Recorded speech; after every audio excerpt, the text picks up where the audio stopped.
আব্দুল্লাহ সাদ ইবনে আবি ওয়াক্কাস রাদিয়াল্লাহু তাআলা আনহু চিঠি লিখলেন, ওগো খলিফাতুল মুসলিমিন, আমিরুল মুমিনিন, আমাদের তো খাবারগুলো শেষ হয়ে যাচ্ছে, পানিগুলো শেষ হয়ে যাচ্ছে, আমরা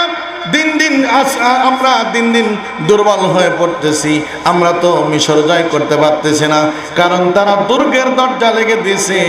হযরত খলিফাতুল মুসলিমিন আমিরুল মুমিনিন হযরত ওমর রাদিয়াল্লাহু তাআলা আনহু একটা চিঠি লিখলেন, সাদ ইবনে আবি ওয়াক্কাসকে ডাকতে বলতেছেন, ও সাদ ইবনে আবি ওয়াক্কাস, তোমরা একটু পরামর্শ করে দেখো দেখি তোমাদের মধ্যে কোনো সুন্নত কি ছুটে গেছে নাকি, একটা পরামর্শ করো।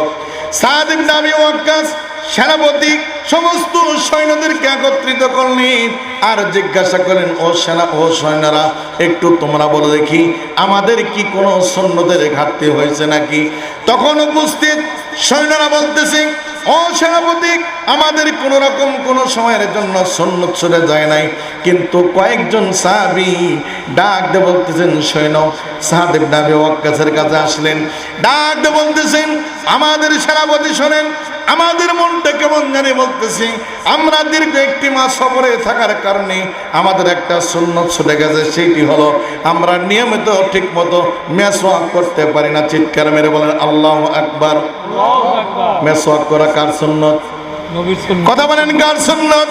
কিন্তু এক শ্রেণীর মুসলমান আছে, তেলতলা শৌচলে গোয়েন্দার মাতাব্বরের মতো কিছু মুসল্লি দেখা যায়, তাবলীগের ভাইরা জামার মধ্যে, পাঞ্জাবের পকেটের মধ্যে, জুব্বার পকেটের মধ্যে তারা সুন্নতি ব্রাশ হিসাবে, সুন্নতি মেসওয়াক হিসাবে তাদের মেসওয়াক রাখার কারণে অনেকে টিটকারি মস্কারি করে। কথা বলেন ঠিক কিনা?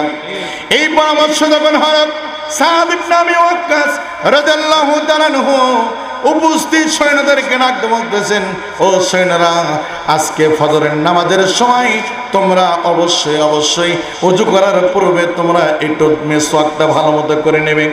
সাহাবীরা তখন আশেপাশে যত গাছগাছালি ছিল সমস্ত গাছগাছালির মধ্যে থেকে যখন তারা ডাল ভাঙতে শুরু করলো, দুর্গের উপর থেকে মিশরের সৈন্যরা তাকায় দেখলো কি ব্যাপার, হঠাৎ কি হলো মুসলমানদের, তারা গাছের ডাল ভেঙে খাওয়া শুরু করলো। চিন্তার ব্যাপার না? ডাল ভেঙে খাওয়া শুরু করে দিয়েছি।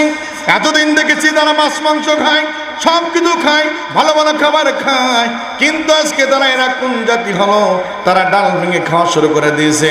আবার দেখি মেসওয়াকও করে। আমার মনে হয় ফজরের নামাজের পরে আমাদের একটাকেও কোনো শরীরে আস্ত রাখবে না, আমাদের মনে হয় খাবার জন্য তারা মেসওয়াক করা শুরু করে দিয়েছে। চিৎকার মেরে বলেন না আল্লাহু আকবার। ভয় ধরে দিয়েছেন কি? কথা বলেন।